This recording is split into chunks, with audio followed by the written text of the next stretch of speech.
शालिनी की शादी को अभी 6 महीने ही हुए थे। वह दिल से चाहती थी कि ससुराल में सब खुश रहे और उसे भी कभी यह न लगे कि वो पराई है, लेकिन दिल के किसी कोने में उसे अक्सर मायके की याद सताती थी।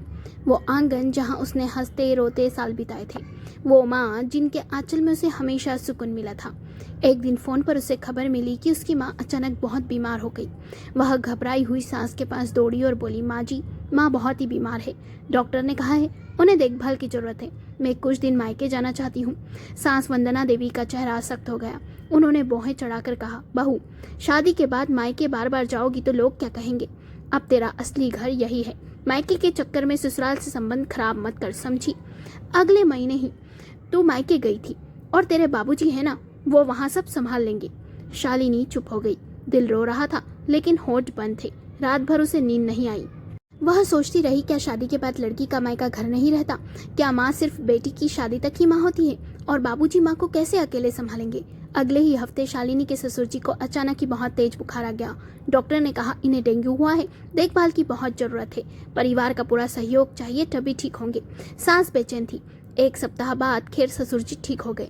एक दिन शालिनी ने सास का हाथ थामकर धीरे से कहा, माँ जी, जिस तरह आपको पिताजी की चिंता रही थी वैसे ही मुझे भी अपनी माँ की चिंता होती है। बेटी चाहे शादी के बाद कहीं भी रहे, माँ बाप उसके लिए उतने ही जरूरी रहते हैं। बहू का मायका छीन लेना उसका दिल तोड़ना है। बहू का मायका भी उसका घर होता है। सास पहली बार चुप हो गई। उनके चेहरे पर सख्ती की जगह सोच और नरमी झलकने लगी। कुछ दिन बाद शालिनी अपनी माँ को देखने मायके जाने लगी। इस बार उसने डरते डरते सास की ओर देखा, लेकिन सास ने उसके सर पर हाथ रख दिया और कहा, जा बेटा, माँ को देखा, मैं समझ गई हूँ। बेटी चाहे किसी भी घर की बहू बन जाए, लेकिन उसका मायका भी हमेशा उसका घर ही रहता है। आज से तुझे कभी भी मायके जाने से कोई नहीं रोकेगा।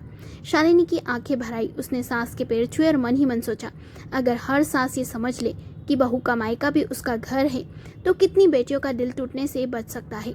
लड़की के लिए शादी के बाद भी उसका मायका उतना ही अहम होता है जितना कि ससुराल। मायके से उसे दूर करना उसकी आत्मा को चोट पहुंचाना है। बहू तभी ससुराल में दिल से अपना मानती है जब उसका मायका भी अपना रहने दिया जाए। उस कहानी पसंद आई हो तो वीडियो को लाइक करें, शेयर करें और चैनल को सब्सक्राइब करें और कमेंट करके बताएं कि आपको ये कहानी कैसी लगी। और भी ऐसी छोटी छोटी कहानियाँ सुनने के लिए हमारे चैनल को सब्सक्राइब करें। तो मिलते हैं अगली